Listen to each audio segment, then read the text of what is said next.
pagi. Bagaimana kabar Bapak pagi ini, Pak? Alhamdulillah seperti yang dilihat, saya dalam menjalankan tugas, alhamdulillah saya kuat, badan fit. Begini Pak, maksud saya kedatangan saya ke menemui Bapak di sekolah Bapak ini adalah Ya, saya akan melakukan wawancara terkait cara Bapak mengambil sebuah keputusan tentang masalah-masalah yang Bapak hadapi di sekolah ini. Tapi sebelumnya saya bertanya dulu Pak, Ya. apakah Bapak mempunyai waktu untuk hal itu Pak? oh iya. Karena ini menyangkut dengan dunia pendidikan, saya seorang guru, tentu dalam konteks ini saya tetap punya waktu dan tetap bersedia. Tidak masalah, silakan ajukan pertanyaannya. Oke, alhamdulillah ya Pak ya.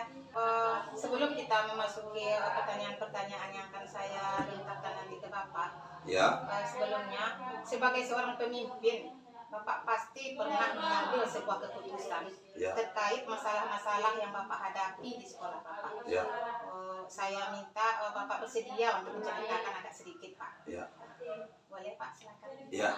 Terima kasih. Ya, katakanlah saya sebagai pimpinan institusi sekolah dasar, tentu saya menemui berbagai permasalahan. Itu sudah jelas. Kenapa? Karena saya itu berhadapan dengan individu, berhadapan dengan kelompok. Tentu saja antara individu dengan individu beda kebutuhan, antara individu dengan kelompok beda kepentingan.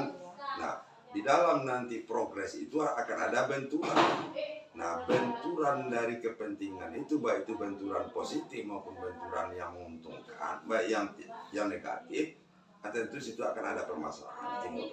Nah, permasalahan antara saya umpamanya dengan tenaga pendidik atau dengan pendidik atau tenaga pendidikan, PTK saya di sini. Nah, tentu saja ada beda kepentingan.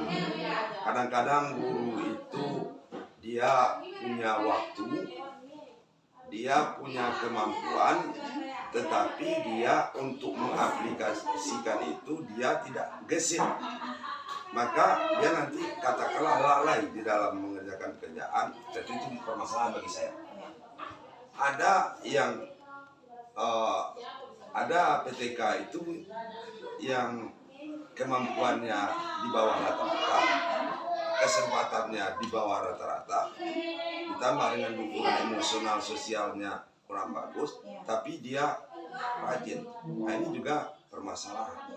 Ada lagi kadang-kadang antar personal individu antar PTK ini, kadang yang ini kurang pandai bergaul, yang ini pandai bergaul, yang ini mudah tersinggung, yang ini pemarah, yang ini ramah, dan ini akan berkolaborasi menjadi sebuah adonan. Yang adonan dalam adonannya itu akan timbul permasalahan. Nah, namun kita selaku pimpinan harus mengakomodir permasalahan itu. Kemudian ini tidak kita jadikan sebagai momok, tidak momok, tapi ini kita jadikan sebagai pemicu semangat dan juga membuktikan bahwasanya kita itu bisa mengatasi masalah. Nah, berarti kita piawai dalam menjalankan tugas. Nah, itu kira-kira. Dari banyak permasalahan yang Bapak hadapi tadi ya Pak ya, baik antara Bapak seorang pemimpin dengan PTK-nya, PTK dengan PTK, kemudian dengan murid. Nah, dalam menghadapi permasalahan tersebut, bagaimana Bapak mengidentifikasi masalah-masalah Bapak tersebut? Apakah ini sebuah dilema etika ataukah rujukan moral? Iya. Begitu permasalahan ini mencuat, lalu sudah terlihat dari perkembangan situasi sosial di sekolah yang agak tersembunyi, atau nanti memang masalah ini jelas hadirnya, maka kita kita identifikasi. Setelah kita identifikasi, lalu kita verifikasi. Dari verifikasi ini nanti akan kita lahirkan indikator-indikator. Dari indikator itu akan terbaca nanti ini dilema etika. Ya. Kalau ini bujukan moral. Nah, ketika sudah kita letakkan dia pada porsinya, baru kita mencari celah untuk penyelesaian masalah ini. kalau dia bujukan moral, ini masalah pribadi orang, maka kita harus pandai. Nah, saya kan orang Minang ini. Iya, Nah, Pak. orang Minang itu Iya. ada pepatah petitihnya. Iya, betul Pak. Nah, kalau kami itu bak maelo rambui Dalam dalam tapuan. tapuan, Iya betul. rambui indak putui, tapuan indak tasera. Nah, artinya dalam kita menyelesaikan permasalahan yang sifatnya pribadi itu, ini tepung itu makanan. Tapi ada di situ noda, tapi tidak terlalu kotor. Dia rambut. Kalau dicabut nanti dia putus, nanti tinggal. Nah, tapi bagaimana rambut itu keluar dan tepungnya tidak berserakan. Nah, ini filosofi ini perlu diterapkan dalam kepemimpinan. Bagaimana kita menyelesaikan bujukan moral apabila memang dilema itu jatuh porsinya bujukan moral.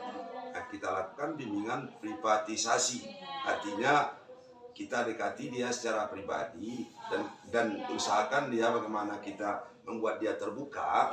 Maka nanti setelah kita jelas duduk persoalannya, baru kita beri pencerahan, kita beri bimbingan, kita beri support agar dia menyadari bahwasanya permasalahan itu akan tetap ada, dan bagaimana menjadikan permasalahan itu sebagai pendorong bagi dia. Nah, jangan jadikan itu sebuah momok di pribadinya. Kalau dia jatuh kepada dilema etika, maka kita ini hampir bisa saja kita selesaikan secara formal. Nah, bisa secara formal. Kita dudukkan permasalahannya, kita identifikasi, kita verifikasi, lahirkan indikator-indikator yang dibutuhkan sesuai dengan konteks kita selaku institusi pendidikan. Maka kita arahkan guru itu untuk menghadapi permasalahan itu sesuai dengan konteksnya, sehingga efektif dia menjalani. Karena permasalahan itu tidak akan terhindarkan, tapi bagaimana kita meminimalisir permasalahan itu agar tidak ada efek-efek lainnya. Karena bagaimanapun guru tidak boleh terlalu larut dalam permasalahan, karena dia nanti akan mengganggu kepada kondisi psikisnya dalam melaksanakan tugasnya, menjalankan roda pembelajaran di sekolah. Nah itu. Iya. Dari penjabaran Bapak yang panjang tadi Pak, luar biasa. Saya dapat menangkapnya. Cara Bapak mengidentifikasi kasus-kasus yang Bapak hadapi di sekolah. Yang pertama tadi Bapak identifikasi dulu, kemudian Bapak verifikasi apakah ini sebuah dilema etika atau ini adalah bujukan moral. Kemudian dari hal itu baru Bapak cari indikator penyelesaiannya ya Pak ya. Oke Pak. Untuk pertanyaan selanjutnya Pak, selama ini bagaimana Bapak menjalankan keputusan di sekolah Bapak, terutama untuk kasus-kasus di mana dua kepentingan yang sama benar dia Pak, tapi mengandung nilai-nilai kebajikan. Silakan, dua permasalahan yang benar itu dalam ilmu psikologi ada namanya approach konflik, artinya konflik mendekat, konflik positif. Nah, keduanya sama benar, tetapi ada overlap di dalam pelaksanaannya, disebabkan mungkin ruang atau waktunya sama, sementara dia menguntungkan. Nah, trik yang saya lakukan itu banyak Bu, berdasarkan karena saya sudah sering pindah sana, pindah sini, pindah sana, jadi ini, jadi itu tentu Nah, pengalaman itu saya padukan, itu tergantung kepada situasinya dan di mana permasalahan itu timbul dan kemana arah permasalahan itu. Nah, saat itu akan muncul dalam pikiran kita cara menghadapi permasalahan itu.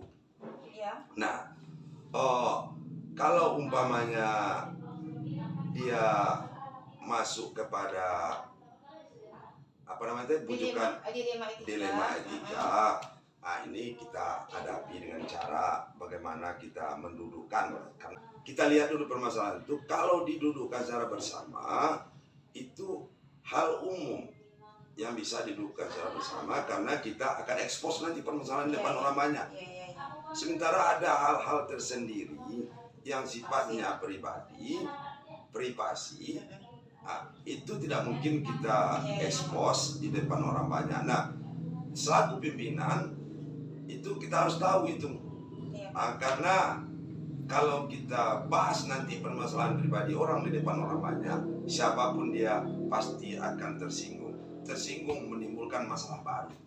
Nah, untuk mengantisipasi itu, maka yang saya jalankan selama ini, kalau ada permasalahan secara umum kami musyawarah. Musyawarah dengan memberdayakan guru senior. Yang guru junior juga diberdayakan karena mereka punya wawasan baru, punya konsep-konsep yang masih mapan.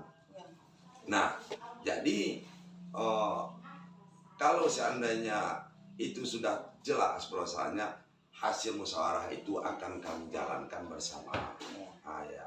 Siapa? Namun perlu diingat, alur musyawarah, hasil musyawarah itu nanti harus sesuai dengan alur pemikiran saya selaku pimpinan. Karena kalau tidak sesuai dengan alur pemikiran saya nanti saya susah menjalankan. Tapi kalau saya itu artinya kalau pendapat saya yang dipakai itu saya bisa untuk mengamankan. Nah, itu kira. Artinya kalau kita pemimpin tetap keputusan itu berada di tangan kita ya Pak, tetapi dengan kita lemparkan dulu kalau masalahnya itu secara umum itu bisa kita ambil melalui musyawarah, melibatkan guru senior boleh, guru junior boleh, tetapi kalau masalah itu merupakan suatu privasi atau pribadinya seseorang ini, berarti itu tidak bisa kita angkat ke forum. Tidak bisa. Ya. Bagus, Pak. Kita panggil dalam ruangan tertentu. Betul. Empat mata istilahnya ya Pak. Empat mata. Oke baik Pak. Selanjutnya Pak, dalam mengambil keputusan ini Pak, langkah-langkah atau prosedur seperti apa yang bisa Bapak lakukan Pak selama ini?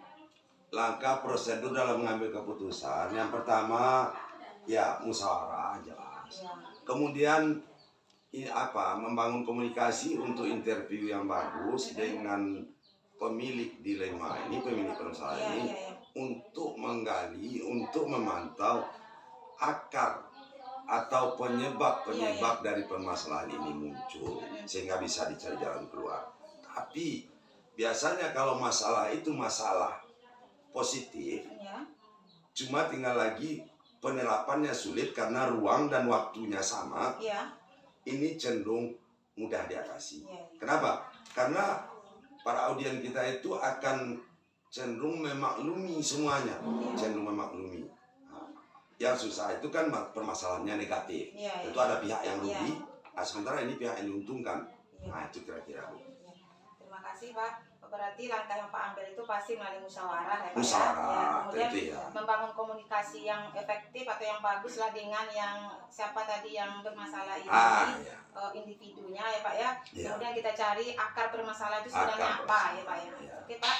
Untuk seterusnya Pak, hal-hal apa saja yang selama ini Bapak anggap efektif dalam pengambilan keputusan pada kasus-kasus yang Bapak hadapi? Ya, yang pertama, hal yang efektif sebenarnya tergantung kepada besar kecilnya permasalahan, kemudian urgen atau tidaknya. Nah, ini urgen atau tidaknya. Terkadang masalah ini semua keduanya positif. Tetapi kita mencari mana yang prioritas. Kalau seandainya yang prioritas kita terapkan, itu nanti semua pihak akan mendukung. Kalau yang prioritas. Nah, memilah inilah kita yang perlu kepiawaian, memahami permasalahan itu. Kemudian komunikasi yang bagus, bagaimana kita bisa mengetahui arah permasalahan dan awal permasalahan itu. Nah, setelah terbangun itu, namun komunikasi itu cenderungnya juga ke musyawarah juga. Karena kita hormati keputusan dia, kita hormati keputusan kita, tapi jangan lupa titik yang harus kita lalui adalah satu lain, yaitu bagaimana semua permasalahan itu tidak berpengaruh kepada berjalannya roda pembelajaran di sekolah. Ini kunci, karena itu tugas pokok kita. Tidak menghambat roda berjalannya pendidikan di sekolah kita. Tidak menghambat. Oke Pak, berarti pasti yang pertama selalu menjalin komunikasi ya Pak. Kemudian kita lihat besar kecilnya suatu masalah itu. Kemudian kita cari prioritas yang mana yang lebih besar. Mana yang lebih urgen, lebih penting. Sebab porsi permasalahan itu beda. Beda-beda. Beda dia nanti. Kadang porsi masalahnya besar, tetapi karena ada trik yang belum pas. Iya. Iya, betul. Kadang permasalahannya kecil, Iya. tapi kita lalai di dalam menyelesaikan Betul. piranti-pirantinya ini. Iya, iya, iya. Ini yang lebih bahaya. Iya, iya, iya. Dia permasalahan itu kadang begini, Bu. Nah, Ini ada filosofi kampung. Ini kopi panas, iya, teh panas. betul. Ini penuh ya diisi air. Iya, Pak. Ini piring. Yang seharusnya panas mana, Bu? Gelas kan? Gelas, Pak, gelas. Ya. Tapi kadang lebih Panas panas piringnya betul, daripada betul. gelas. Betul sekali, Pak. Nah, Iya, iya, iya. kita ini upaya ini namanya verifikasi, identifikasi verifikasi. Betul, betul. Yang harus panas gelas, bukan piring. Tapi kadang yang getol itu piring. Betul sekali, Pak. Sedangkan masalah ada di gelas. Ya, itu kenyataannya ya, Pak ya. Jadi mendudukkan itu harus ada kemampuan kita. Iya, iya, iya. Betul sekali, Pak. Ya. Jadi kita lihat besar kecil suatu masalah, kemudian kita mana yang prioritas atau kepentingan yang lebih ya, Pak ya. Tapi kita selalu berpatokan, kita tidak biarkan menghambat roda pendidikan di sekolah. Iya, Itu memang kuncinya itu ya, Pak ya. kunci yang harus kita apakan. Oke. Kemudian Pak, pertanyaan seterusnya, Ya. dalam mengambil sebuah keputusan ini, apa tantangan-tantangan yang Bapak hadapi selama ini, Pak? Ya, tantangan yang saya hadapi dalam mengambil keputusan mengatasi permasalahan ini, namanya juga masalah. Iya, iya, iya. Begitu dia diberi nama masalah, berarti di situ ada kendala. Betul. Nah, masalah ini timbul karena ada beda kepentingan, beda kebutuhan, beda keperluan. Iya. Nah, jadi kalau kadang kendalanya itu agak susah diberi pengertian, Iya, iya. audiennya, Iya, susah betul. beri pengertian. Betul, betul. Terkadang yang membuat kita apa itu, memang permasalahannya itu perlu satu digagalkan, masalah kan dua sama baik keduanya. Iya, betul. Sementara untuk penyelesaian ini memang harus korban satu. Iya, iya. Nah, bagaimana kita nanti menggagalkannya? Nah, inilah kadang memang mengalami hambatan kita. Kadang guru itu tidak mau dia mengalah. Iya, iya, iya. Kadang yang ini agak menang sendiri. Kita harus netralisir ini. Iya, iya, iya, Pak. Kalau seandainya nanti selalu ini yang mengalah, Iya, betul. selalu yang gigi ini menang, nanti akan ada ketimpangan kita di masa yang akan datang. Itu akan ada opini beredar. Iya, iya. Kalau menyelesaikan masalah nanti Sanu itu aja itu yang benar. Air opini itu. Iya. Nah, kita harus ini. Ya itulah sebagai pimpinan. Bijaksana ini, Iya. Pak. Katakanlah bijaksana, tapi saya mungkin tidak termasuk orang yang bijaksana. Tetapi bagaimana kita memagar-magar Iya, iya, betul. permasalahan Iya, itu betul. sehingga tidak mengganggu dia kepada Pendidikan lagi. Iya. Proses pendidikan lagi iya di sekolah. kepada tugas hakiki kita, yaitu roda pembelajaran. Ya. Jadi di sini saya tangkap kendala yang dihadapi itu sebagai seorang pemimpin dan pasti ya Pak ya, kadang-kadang kita menghadapi yang bermasalah ini susah diberi pengertian. Itu. Kemudian tidak mau mengalah gitu. Tidak ya, Pak, ya. mengalah. Ya. Jadi disinilah mungkin kebijaksanaan seorang pemimpin mungkin Iya. Pak. Tapi situ yang saya tangkap. Iya. Oke Pak, bagus sekali Pak, rasa saya Pak cocok sekali Bapak sudah kepala sekolah Pak. Untuk seterusnya Pak, apakah Bapak memiliki jadwal atau tata cara dalam sebuah penyelesaian kasus Pak? Jika seandainya permasalahan itu, apakah bisa langsung Bapak selesaikan di tempat itu juga, atau memang Bapak buat dulu sebuah jadwal untuk penyelesaian? Iya. Bagaimana biasanya Pak? Ini Bu, harus kita lihat dulu besar kecilnya permasalahan. Inilah yang identifikasi tadi. Kembali lagi Iya, mengidentifikasi kembali lagi. ya. Besar atau kecil, Iya, penting atau tidak. betul. Kemudian rentan atau nyaman. Ini Iya. perlu nih. Iya, ya, betul Pak ya. Kalau rentan itu sifatnya insidentil, temporer, tanpa harus tata kala. Begitu terjadi Langsung. identifikasi agar tidak ini merebak dia. Iya, iya. Ya.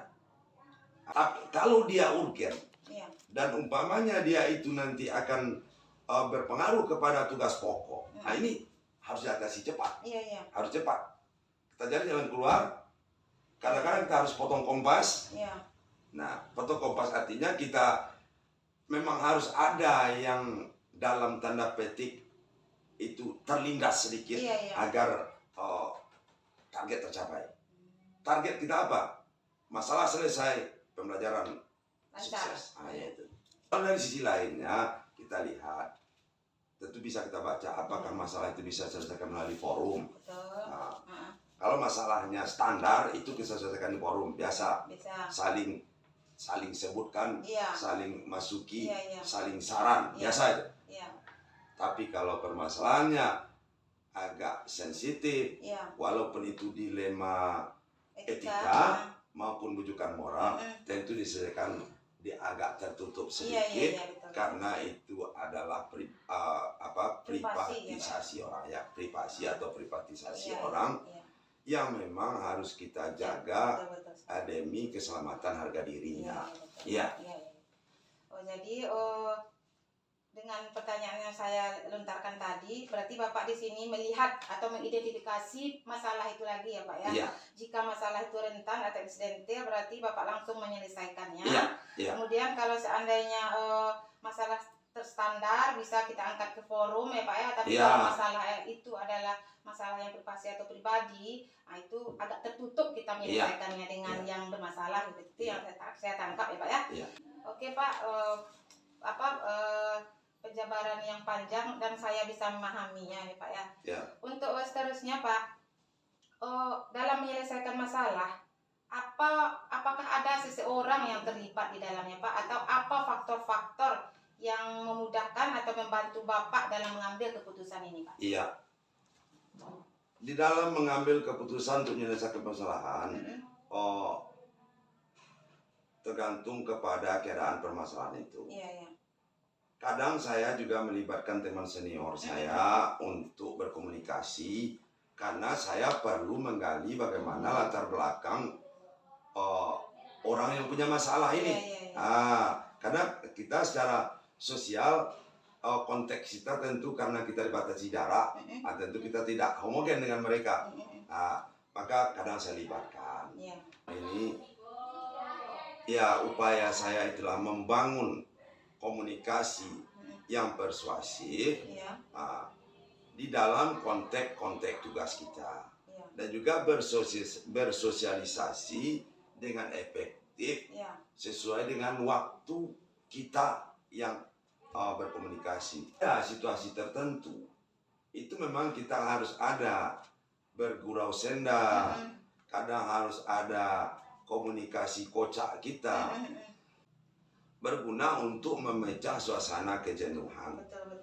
Dan juga untuk membuka peluang bahwasanya di hati pimpinan itu ada ruang persahabatan, bukan hanya semata-mata you kerja, you istirahat, you pulang, kalau perlu telepon saya, kalau tidak usah perlu. Nah, ini adalah komunikasi top down yang rasanya sekarang kalau itu digunakan orang akan kurang simpati. Nah, asik sekali Pak perbincangan kita ini Pak. Ya. Jadi saya tangkap tadi yang pernah Bapak libatkan dalam menyelesaikan suatu masalah itu, kalau seandainya dalam menyelesaikan masalah ini Bapak memerlukan teman atau bantuan teman, Bapak akan menghubungi kawan teman senior seperti itu ya Pak ya. Kemudian yang paling penting adalah Bapak melakukan komunikasi yang lancar, yang efektif itu di lingkungan kita, komunitas kita. Jadi di situ tidak nampak bahwa saya adalah atasan dan kamu adalah bawahan. Seperti itu yang saya tangkap tadi Pak ya. Untuk menjunjung atau menciptakan suasana yang kekeluargaan agar nyaman mungkin ya Pak. Oke Pak, luar biasa sekali jawaban Bapak. Untuk pertanyaan terakhir ini Pak, dalam Bapak menyelesaikan masalah tadi, kira-kira pembelajaran apa yang Bapak peroleh Pak? Mungkin dari permasalahan yang sudah lama lah mungkin, atau sudah banyak Bapak hadapi itu Pak.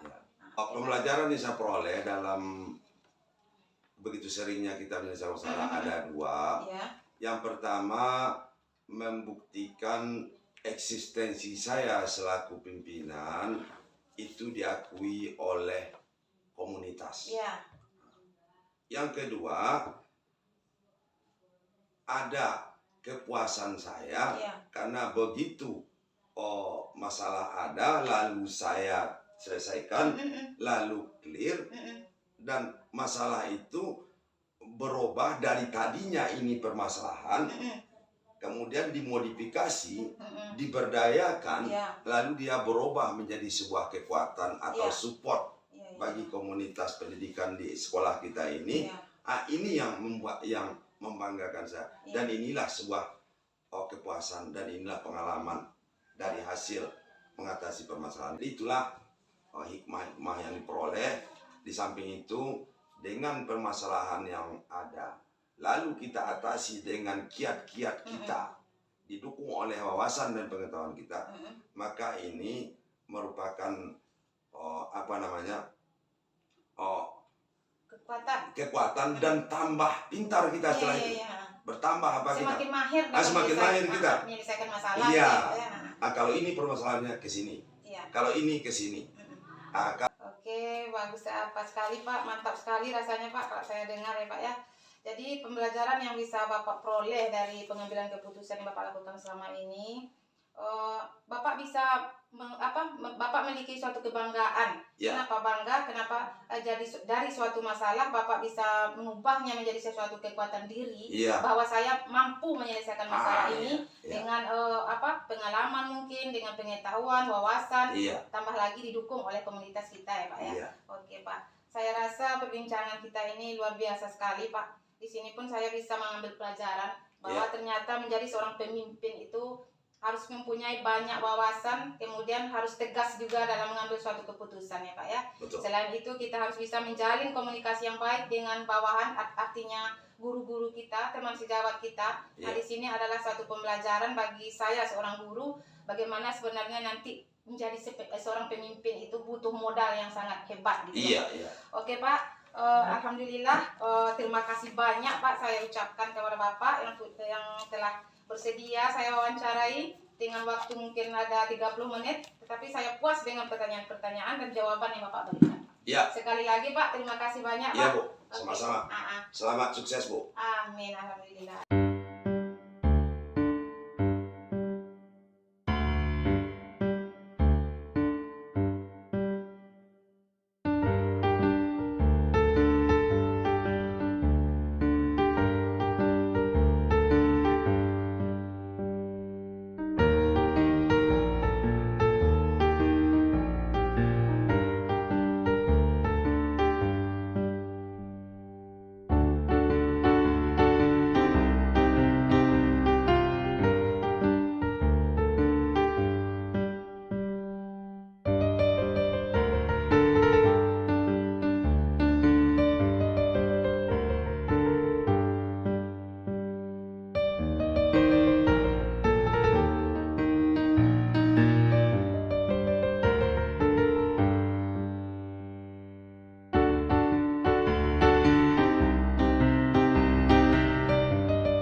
Gimana keadaan kabar Ibu pagi ini? Alhamdulillah. Begini Bu, tujuan saya datang ke tempat Ibu, saya rencananya mau mewawancarai Ibu terkait pengambilan keputusan yang pernah Ibu lakukan di sekolah Ibu menghadapi masalah-masalah di sekolah ya Bu ya. Tapi apakah Ibu bersedia diwawancarai Bu? Insya Allah Bu Meli, apalagi hari ini ada waktu luang sebentar, Iya. insya Allah wawancaranya bisa kita laksanakan. Alhamdulillah, terima kasih ya Bu ya. Ya, sama-sama. Baik Bu, sebelum saya ajukan beberapa pertanyaan, di sekolah pasti Ibu sering atau banyak menghadapi masalah-masalah ya Bu. Ya. Kalau boleh Ibu ceritakan satu masalah yang pernah Ibu hadapi, kemudian Ibu ambil suatu keputusan, bagaimana cara Ibu mengambilnya. Coba. Baik Bu Meli, jadi dalam urusan pekerjaan kita tentu ada saja masalah itu yang datang Iya. tanpa kita undang saja malahannya. Iya. Kemudian ada mungkin masalah itu yang butuh waktu cepat penyelesaiannya, ada yang menjadikan satu dilema bagi kita misalnya kan. Nah, satu contohnya yaitu ketika ada dulu seorang guru mau pindah. Jadi guru ini adalah guru olahraga. Sementara ruangan belajar, rombongan belajar ada 12. Nah, di satu sisi jika guru ini kita izinkan pindah, tentu anak murid ini akan kehilangan guru olahraga, dan untuk mencari guru olahraga pengganti tentu tidak mudah. Tapi di sisi lain guru olahraga ini butuh waktu untuk merawat orang tuanya. Jadi tentu ini merupakan suatu dilema. Iya, betul. Sulit memutuskan mana yang terbaik. Betul sekali. Kira seperti itu masalahnya pada waktu itu.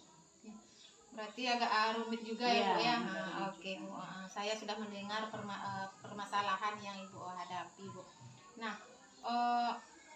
dari masalah yang tadi Ibu ceritakan, bagaimana Ibu dapat mengidentifikasi apakah permasalahan itu termasuk dilema etika atau di bujukan moral Bu? Iya, jadi ada dua macam ya Bu Nini ya, Iya. yang dinamakan dilema etika, ada bujukan moral. Betul. Jadi dilema etika ini adalah ketika terdapat dua pertentangan, dua pilihan yang mana pilihan itu benar sama benar. Sama-sama benar. Sama benar. Jadi itu termasuk dilema etika. Dan kalau untuk bujukan moral, apabila kita dihadapkan pada dua pilihan yang mana yang satu itu benar dan satunya adalah salah. Nah, apakah itu menurut aturan misalnya atau hukum yang berlaku. Iya. Jadi seperti itu ya Bu ya. Iya. Bisa saya tangkap, Ibu melihat dulu permasalahan ini. Iya. Kalau dia sama-sama benar tetapi bertentangan berarti itu dilema etika ya Bu ya. Tetapi kalau ada yang satu benar yang satu salah berarti itu bujukan moral ya. Oke Bu. Pertanyaan selanjutnya Bu, bagaimana Ibu menjalankan pengambilan keputusan di sekolah Ibu? Terutama untuk kasus-kasus di mana dua kepentingan yang sama benar atau sama-sama mengandung nilai kebajikan. Jadi karena kita ini dalam satu organisasi, tentu yang kita utamakan sekali adalah musyawarah. Iya. Musyawarah dengan majelis guru ataupun rekan sejawat untuk mencari solusi terbaik dari permasalahan yang dihadapi. Jadi nanti dengan musyawarah tersebut akan muncul ide-ide mungkin bagi yang sudah lebih berpengalaman. Kemudian setelah ide itu muncul, baru nanti kita tetapkan keputusan mana yang akan kita ambil. Iya. Berarti Ibu mengadakan musyawarah dengan guru-guru yang ada di sekolah Ibu ya Bu ya. Itu sudah termasuk berarti guru senior, guru junior mungkin seperti itu ya Bu ya. Kemudian muncullah ide bagaimana penyelesaian masalah ini ya. Gitu mungkin ya Bu ya. Kita pilih mana yang lebih baik. Iya, mana yang lebih baik dari yang diusulkan itu ya Bu ya.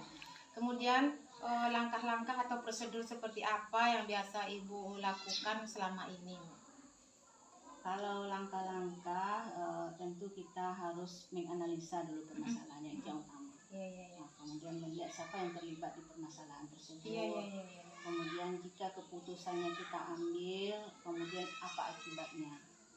Nah, kira-kira seperti itu Bu Meli. Jawaban yang padat kalau menurut saya Bu. Yang pertama Ibu lakukan analisa terhadap masalah tersebut berarti ya Bu ya. Kemudian siapa saja yang terlibat dalam masalah ini, dalam penyelesaiannya, kemudian apa akibat jika ini yang diambil.